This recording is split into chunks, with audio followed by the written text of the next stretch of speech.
halina Kristiyano at buong ligaya, lahat tayo'y magpatuloy pa sa Belen.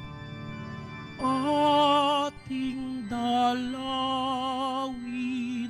ang batang manunubos, atin ngayong dalawin, atin ngayong dalawin, dalawit sambahin, siya ang Panginoon.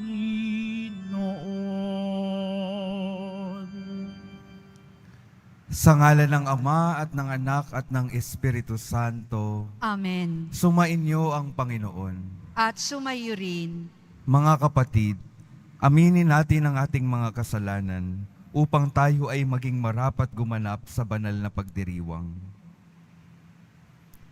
Inaamin ko Sa makapangyarihang Diyos at sa inyo mga Sa inyo ang salita ng Diyos. Tinalo ninyo ang masama.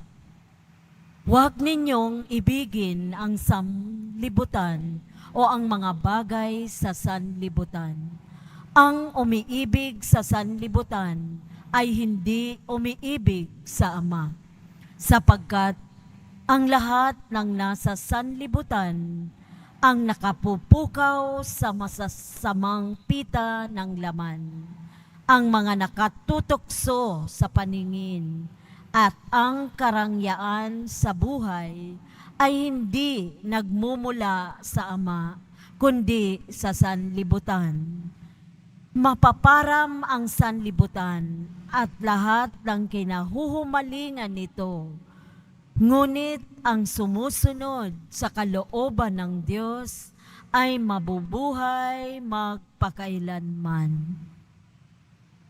Ang salita ng Diyos. salamat sa Diyos. Magalak ang kalangitan at daigdig ay magdiwang. Magalak ang kalangitan at daigdig ay magdiwang. Panginoon ay purihin ng lahat ng sandaigdigan. Purihin ang lakas niya at ang kanyang kabanalan. Ang pagpuri ay iukol sa pangalan niyang banal. Magalak ang kalangitan at daigdig ay magdiwang. Dumulog sa kanyang templo't maghandog ng mga alay, kung ang Panginooy dumating sa likas niyang kabanalan, humarap na nanginginig ang lahat sa daigdigan.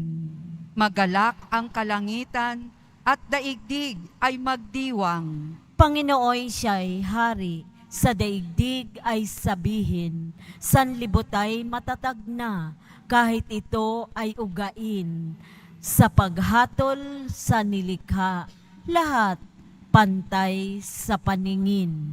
Magalak ang kalangitan at daigdig ay magdiwang. Tumayo na po ang lahat.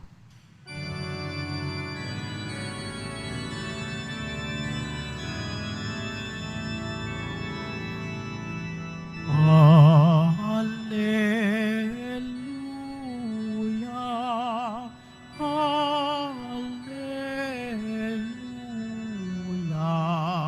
hallelujah, hallelujah.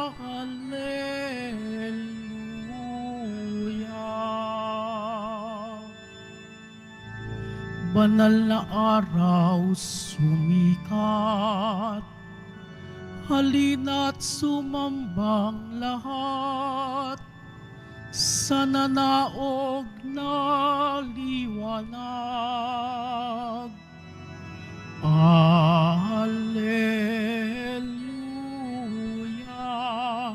alleluia, alleluia, alleluia.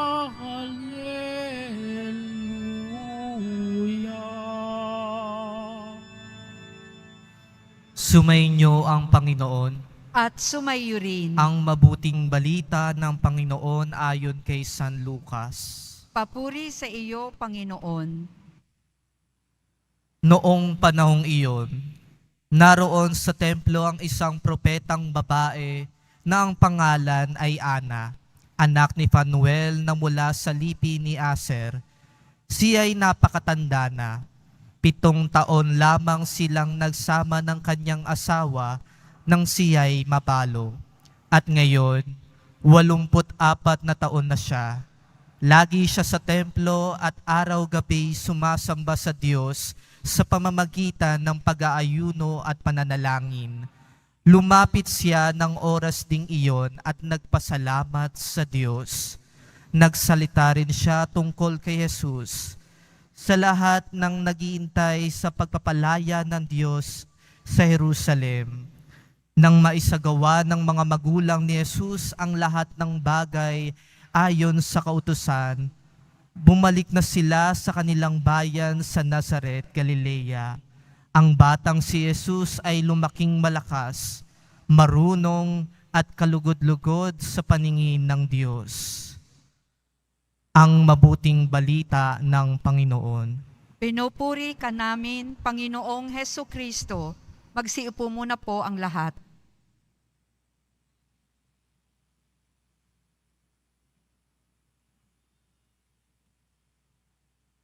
Magandang umaga po mga minamahal kong mga kapatid na naririto at kasama natin online. Good morning po. Pakingitian naman po yung mga katabi ninyo. Pakisabi, good morning. Yan. Masaya po ba kayo? Yan. Patapos na po yung taon. Magsisimula na po tayo ng bagong taon. Sa atin pong ebanghelyo ngayon, napakinggan po natin yung kwento ng isang propeta. Ang pangalan ay Ana. Ayan po, si Ana. Napakatagal niya pong naghintay para sa pagdating ng Panginoon. Siguro po sa ating mga buhay, meron din tayong mga pagkakataon na maraming panahon ang hinihintay para dinggin ng Diyos yung ating panalangin o kaya dumating mismo yung Panginoon sa ating mga buhay.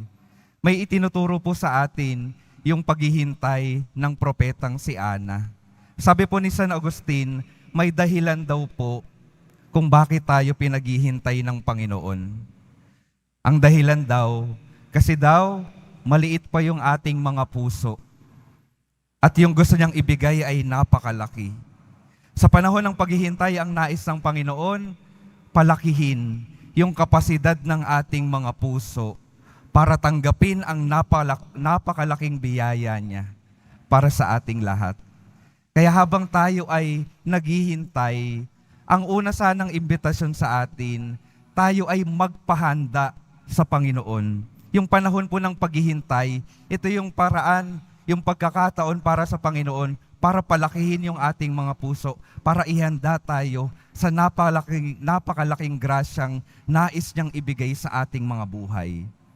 At mga kapatid, wag lang nating hayaan yung Diyos yung kumilos. Hinihingan din tayo ng pagkilos ng Panginoon. Tayo naman din ay magbubukas ng ating sarili para makapagpalaki siya ng ating mga puso. Sa paanong paraan? Napakinggan po natin si Propeta Ana sa kanyang paghihintay, napakadaming oras ang ginugol niya sa pananalangin, pag-aayuno. Napakaraming oras ang ginugol niya sa templo. Ayun po yung paraan ng ating paghihintay. Yun po yung paraan ng ating paghahanda para sa napakalaking biyaya ng Panginoon. Gusto ng Diyos na may gawin sa ating mga puso. Tayo rin ay magbukas ng ating mga puso sa pananalangin para tunay tayong maihanda ng ating Panginoon. Pumunta po tayo palagi sa simbahan. Palagi po tayong magdasal para matulungan natin yung ating mga sarili na lumawak yung kapasidad na tanggapin yung regalo ng Diyos na kanyang presensya. At kapag natanggap na po natin, kapag tayo ay nasanay na sa paghahanda, may dalawang epekto din po ito. Yung unang epekto po, katulad ng kay Propeta Ana, nung dumating na yung batang sanggol na si Jesus, agad-agad niyang nakilala. Agad-agad niyang nakilala yung ating Panginoon nung dumating sa kanyang buhay. Ito po yung isang nagiging problema noong pangpanahon ng ating Panginoon. Dumating na yung manunubos, dumating na yung magliligtas, pero dahil hindi sila handa sa kanyang pagdating, hindi tunay silang nakapaghanda sa pananalangin, hindi nila nakilala yung ating Panginoon. Sinong nawalan? Silang mga hindi nakakilala. Yung mga nakakilala sa Kanya, yung nakakita na ito na nga yung ating Panginoon, natanggap na nila yung tunay na kaligayahan na dala-dala ng Kanyang presensya. Natanggap na nila yung kaligtasan na gustong dalhin ng manunubos na ito. May ikalawa pa pong epekto, yung pagdating at pagkilala sa ating Panginoon. Yung ikalawang epekto po, yung buhay na natin, katulad ni Propeta Ana, ay nagpapahayag ng mabuting balita. Mabuting balita ng pagdating ng ating Panginoon. Kaya ang tanong po sa atin, tunay ba akong nakapagbukas ng aking sarili sa pagdating ng Panginoon? O baka hindi ko pa siya nakita dahil kulang pa ako sa paghahanda, kulang pa ako sa pananalangin, kulang pa ako sa pagbubukas ng aking sarili. At kung tunay nating natanggap yung Panginoon, nawa tunay nating naipapahayag siya sa pamamagitan ng ating mga buhay. May kwento po ako, kwento po ng lolo ko. Wala po kayo sa lolo ko. Ayan. Yung lolo ko po ay namatay noong 2021. Nung namatay po, nasa burol kami ng lolo ko sa Mindoro. Meron pong isang kababata ako na pumunta para dumalaw din sa burol. Sabi nung kababata kong iyon, alam mo, nung bata pa yung nanay ko, takot na takot siya sa lolo mo. Sabi ko, bakit naman? Yung lolo ko po kasi ay puti yung buhok, lay minister sa aming kapilya. At kapag walang pari sa probinsya, yung mga lay minister po yung namumuno sa pananalangin. Sabi nung kababata ko, yung nanay niya daw kasi ay pumipitas ng bulaklak sa labas ng bahay namin. Natatakot siya na baka malaman ng lolo ko. Akala pa naman ng nanay niya, yung lolo ko ay ang Diyos. Sabi ko, bakit pa akala ng nanay mo na yung lolo ko ay ang Diyos? Sabi niya, palagi kasing nasa simbahan. Palaging nasa simbahan. Kaya akala ng nanay ko, yung lolo mo ay ang Diyos. Sabi ko sa kanya tungkol sa pagpipitas ng bulaklak, siguro kung makikita ng lolo ko na pumipitas yung nanay mo ng bulaklak, baka hindi pagalitan. Baka tulungan pa ng lolo ko na makapag-uwi ng maraming magagandang bulaklak yung nanay mo. Kasi ganun po yung pagkakakilala ko sa lolo ko. Napaka mapagbigay. At tungkol naman sa pag-aakalang siya ang Diyos, nakakatuwa pong isipin na inakala na siya yung ating Panginoon. Bakit? Kasi palagi siyang naglilingkod sa simbahan. Palagi siyang nasa simbahan. Kaya siguro inakala na siya na yung mukha ng Diyos kasi palagi niyang ipinapakita sa kanyang buhay yung ating Panginoon. Ito po yung napakagandang epekto ng ating pananalangin, ng ating pagpunta sa ating Panginoon. Sana kapag lumalabas tayo, ang nakikita ng bawat kapwang makakatagpo natin ay yung muka ng ating Panginoon. At kapag nakikita na ng mundo sa bawat buhay natin yung muka ng ating Panginoon, tunay na dumadating ang Pasko. Tunay na dumadating ang pagmamahal ng Diyos. Tunay na dumadating yung pagliligtas ng Diyos dahil bawat isa sa atin nabubuhay na ng katulad ng ating Poong Jesus Nazareno. Kaya mga kapatid, ito po yung patuloy na paanyaya sa atin. Maghintay ng nananalangin at naghahanda. Palakihin po natin yung kapasidad ng ating puso na tanggapin yung ating Panginoon na patuloy na dumadating sa ating mga buhay. At kapag tayo ay nakatanggap na, Nawa yung ating mga buhay maging muka ng ating Panginoon dito sa mundong ito. Mukha ng pag-ibig, mukha ng pagiging bukas palad, mukha ng kapatawaran, mukha na nagbibigay ng kaligtasan. Amen. Tumayo na po ang lahat.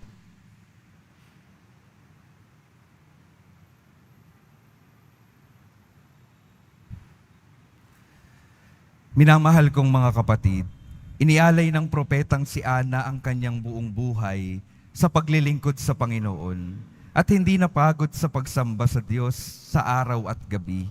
Ialay natin sa Ama ang ating mga sariling panalangin.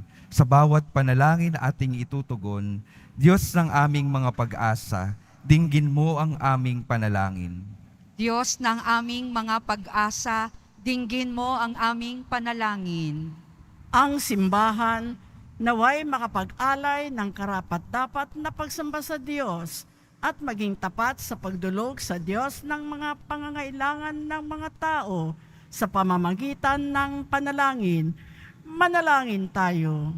Diyos ng aming mga pag-asa, dinggin mo ang aming panalangin. Ang mga pinuno ng pamahalaan naway makapaglingkod ng lubos sa kanilang mga nasasakupan, bunga ng pag-ibig sa Diyos. Manalangin tayo. Diyos ng aming mga pag-asa, dinggin mo ang aming panalangin. Ang mga tinawag sa paglingkod sa simbahan, naway maglingkod sa Diyos ng buong pagtalima at walang pag-aalinlangan. Manalangin tayo.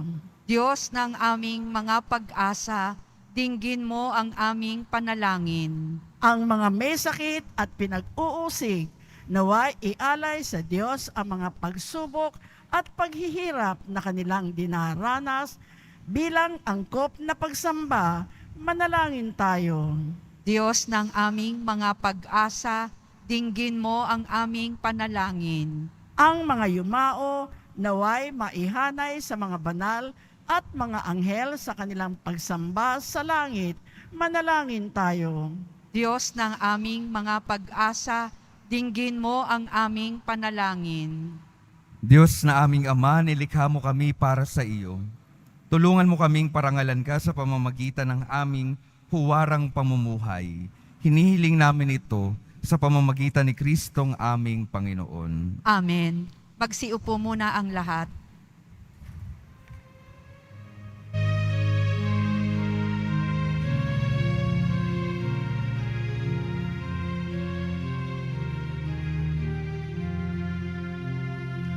Ako ay isang batang pastol na patungo sa Belen. May dala na maiaalay kay Jesus sa sabsaban.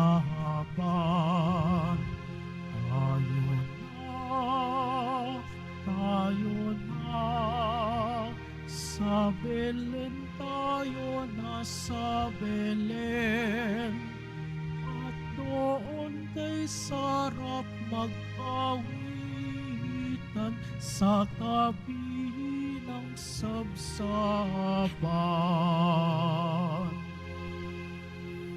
Tumayo na po ang lahat. Manalangin kayo mga kapatid upang ang paghahain natin ay kalugdan ng Diyos Amang makapangyarihan. Tanggapin nawa ng Panginoon itong paghahain sa iyong mga kamay, sa kapurihan niya at karangalan, sa ating kapakinabangan at sa buong sambayanan niyang banal. Ama naming lumikha, tanggapin mo ang aming inihahaing mga alay, upang ang pag-ibig mong aming ipinagdiriwang ay siya namin ngayong mapagsasalu-saluhan sa pamamagitan ni Hesu Kristo, kasama ng Espiritu Santo, magpa sa walang hanggan. Amen. Sumainyo ang Panginoon. At sumayo rin. Itaas sa Diyos ang inyong puso at diwa. Itinaas na namin sa Panginoon. Pasalamatan natin ang Panginoong ating Diyos. Marapat na siya ay pasalamatan. Ama naming makapangyarihan, tunay ngang marapat na ikaw ay aming pasalamatan. sa pamamagitan ni Hesu Kristo na aming Panginoon. Ang anak mong di na naiiba sa amin ay siyang pumawi sa dilim, kaya ngayon ikaw ang aming nababanaagan. Ang anak mong di naiiba sa iyo ay siyang iisang salita mo. Sa katauhan niya ang iyong sarili aming nakikita. Sa pamamagitan niya, ang iyong pag-ibig ay kahali-halina, kahit ikaw ay lingid sa aming mata. Kaya kaisa ng mga anghel na nagsisiawit ang papuri sa iyo nang walang humpay sa kalangitan, kami nagbubunyi sa iyong kadakilaan.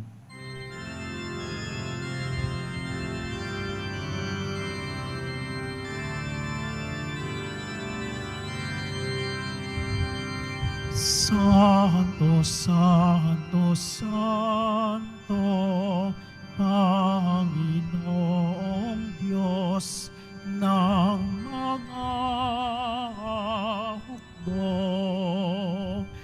Napupuno ang langit at lupa ng kadakilaan mo.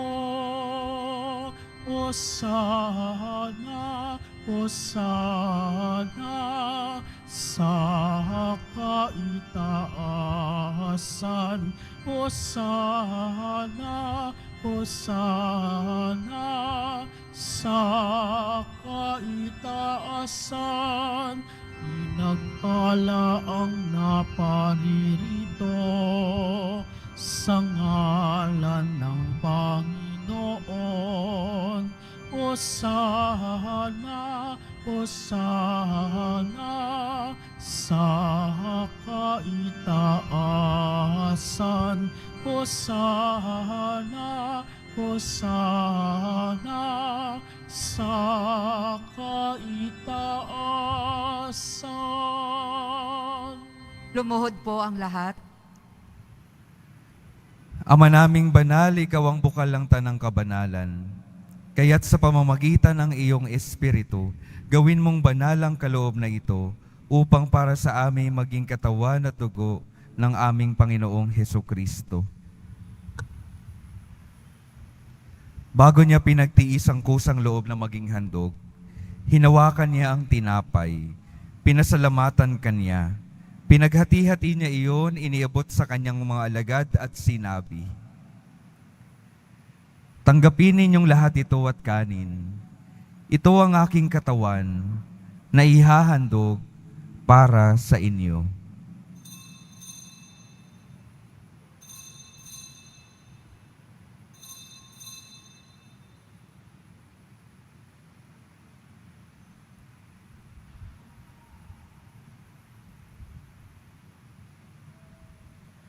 Gayon din naman nung matapos ang hapunan, hinawakan niya ang kalis, muli kanyang pinasalamatan. Iniabot niya ang kalis sa kanyang mga alagad at sinabi, "Tanggapin ninyong lahat ito at inumin. Ito ang kalis ng aking dugo, ng bago at walang hanggang tipan. Ang aking dugo na ibubuhos para sa inyo at para sa lahat, sa ikapagpapatawad ng mga kasalanan. Gawin ninyo ito sa pag-alala sa akin."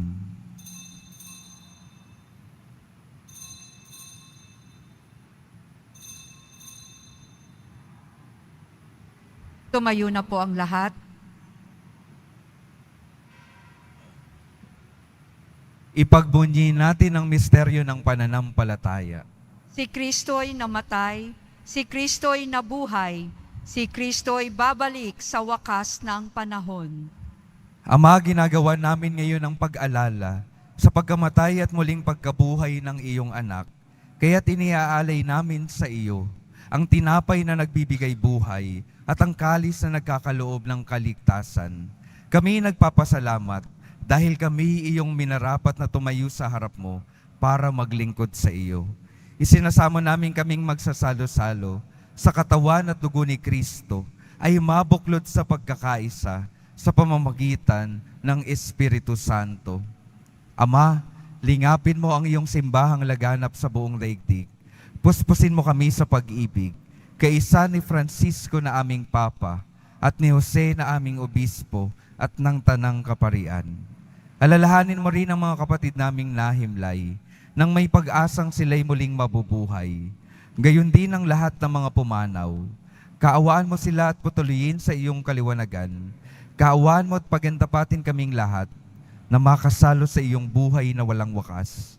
Kaisa ng mahal na Birheng Maria na ina ng Diyos, ng kabiyak ng puso niyang si San Jose, kaisa ng mga apostol, ni San Juan Bautista at ng lahat ng mga banal na namuhay dito sa daigdig ng kalugod-lugod sa iyo, maipagdiwang nawa namin ang pagpupuri sa ikararangal mo sa pamamagitan ng iyong anak na aming Panginoong Hesukristo.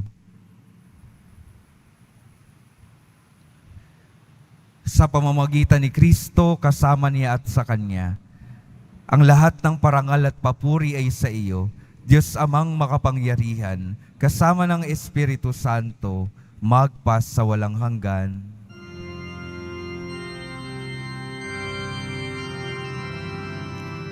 Amen. Amen.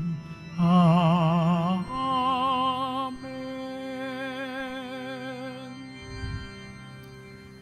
Sa tagubilin ng mga nakagagaling na utos at sa turo ni Jesus na Panginoon natin at Diyos, ipahayag natin ng lakas loob. Ama namin, sumasalangit ka, sambahin ang ngalan mo, mapasa amin ang kaharian mo, sundin ang loob mo dito sa lupa para nang sa langit. Bigyan mo kami ngayon ng aming kakanin sa araw-araw, at patawarin mo kami sa aming mga sala, para ng pagpapatawad namin sa nagkakasala sa amin. At huwag mo kaming ipahintulot sa tukso, at iadya mo kami sa lahat ng masama. Hinihiling namin kami iadya sa lahat ng masama, pagkalooban ng kapayapaan araw-araw, iligtas sa kasalanan, at ilayo sa lahat ng kapahamakan, samantalang aming pinananabikan ang dakilang araw ng pagpapahayag ng tagapagligtas naming si Hesukristo.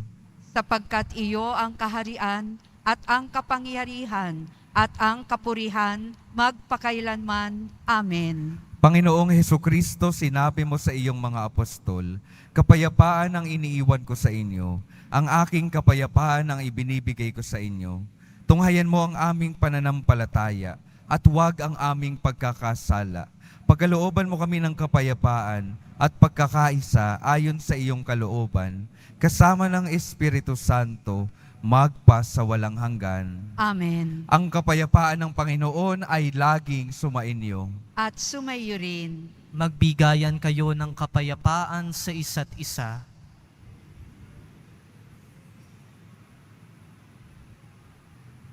Kordero ng Diyos na nag-aalis ng mga kasalanan ng sanlibutan, maawa ka sa amin. Kordero ng Diyos na nag-aalis ng mga kasalanan ng sanlibutan, maawa ka sa amin. Kordero ng Diyos na nag-aalis ng mga kasalanan ng sanlibutan, ipagkaloob mo sa amin ang kapayapaan. Lumuhod po ang lahat.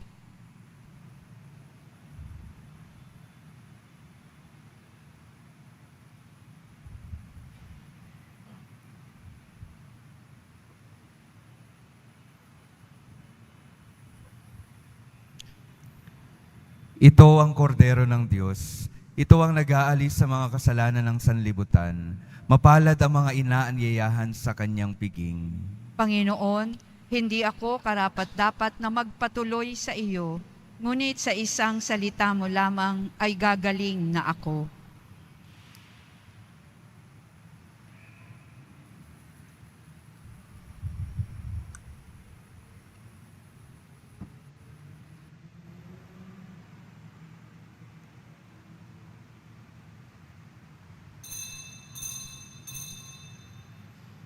Para sa lahat ng tatanggap ng banal na komunyon, sasagot po tayo ng amen pagkasabi ng pari o ng lay minister ng katawan ni Kristo at isubo agad sa bibig bago umalis sa harapan ng pari o lay minister.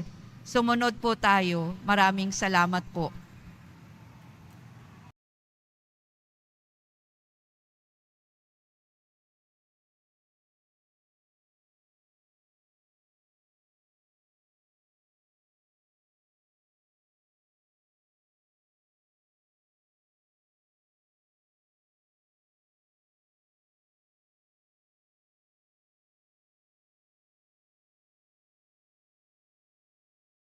Manalangin tayo.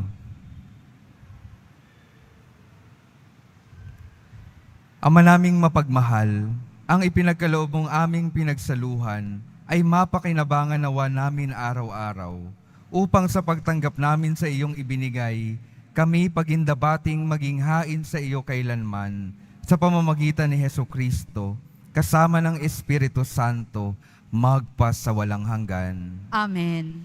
Mga kapatid, patuloy po nating tandaan, may dahilan po kung bakit tayo pinaghihintay ng ating Panginoon. At ito ay para paghandaan palagi ang napakalaking biyayang nais niyang ibigay sa ating mga buhay. At kapag natanggap na po natin yung biyaya ng kanyang presensya sa ating mga puso, nawa tayo naman ang magpakita ng muka ng Panginoon sa ating mundo. Sumainyo ang Panginoon. At sumayo rin. Mahal na poong Jesus Nazareno, inihayag mo sa pamamagitan ng krus ang walang maliw na pag-ibig ng Diyos sa sangkatauhan. Pakinggan mo ang kahilingan ng iyong angkan na nagsusumamo sa iyo. Makamtanawa nila ang iyong katugunan at tanggapin ang kasagutan na may utang na loob na tinatanaw. Basbasan din po ninyo ang mga daladala nilang mga imahen at dasalan. Sa pamamagitan ng bendisyon na ito, naway maalala nila ang mga pangako nila noon sa binyag, na ikaw ang kanilang iibigin at paglilingkuran bilang Panginoon, magpas sa walang hanggan. Amen. At pagpalahid kayo ng makapangyarihang Diyos, Ama, Anak, at Espiritu Santo. Amen. Humayo kayong mapayapa, taglay ang pag-ibig ng mahal na poong Jesus Nazareno. Salamat sa Diyos.